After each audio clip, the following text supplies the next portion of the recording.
సిద్దిపేట జిల్లా చేర్యాలను వెంటనే రెవెన్యూ డివిజన్గా ప్రకటించాలని అఖిలపక్షం నాయకులు ప్రభుత్వాన్ని డిమాండ్ చేశారు. జిల్లా కలెక్టరేట్ ఎదుట అఖిలపక్షం నాయకులు, ప్రజా సంఘాల నేతలు, రిటైర్డ్ ఉద్యోగ సంఘాల నాయకులు, కుల సంఘాల నేతలు నిరసన కార్యక్రమం నిర్వహించారు. అనంతరం కలెక్టర్ మను చౌదరికి వినతి పత్రం అందజేశారు.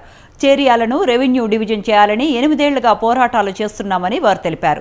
చేర్యాల పాత బస్టాండ్ వద్ద 68 రోజులు నిరసన కార్యక్రమం నిర్వహించినట్లు చెప్పారు. ఎన్నో పోరాటాలకు జీవం పోసిన చేర్యాల ప్రాంతానికి గొప్ప చరిత్ర ఉందని వారు అన్నారు. ప్రకటించాలని విజ్ఞప్తి చేస్తూ, డిమాండ్ చేస్తూ ఈ రోజు గౌరవ హాస్పిట కలెక్టర్ గారికి వినతి పత్రం అందించడానికి జేఏసీ పక్షాన, అంటే ప్రజల పక్షాన అన్ని రాజకీయ పార్టీలతో పాటు ప్రజా సంఘాలు, కుల సంఘాలు, retired employees, private educational institutions అందరము ఏకమై ఈరోజు రావడం జరిగింది. ఈ విజ్ఞాపన పత్రాలు, ఈ ఉద్యమ పత్రాలు ఇవన్నీ ఈరోజు కావు. గత 8 సంవత్సరాల నుండి గత ప్రభుత్వం హాయంలోనే అనేక పోరాటాలు చేసినాం, అనేక ఉద్యమాలు చేసినాం, అనేక రాస్తారోకలు చేయడంతో పాటు 68 రోజులు రిలే హంగర్ స్ట్రైక్ కూడా చేయడం జరిగింది చేర్యాల పాత బస్టాండ్ దగ్గర.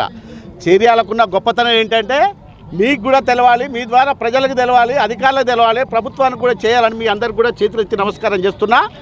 1950లోనే ఉమ్మడి వరంగల్ జిల్లాలో చేర్యాల ప్రాంతం అనేది ఒక టౌన్, చేర్యాల అనేది ఒక మున్సిపాలిటీ, చేర్యాల అనేది ఒక తాలూకా, నల్గొండ జిల్లా.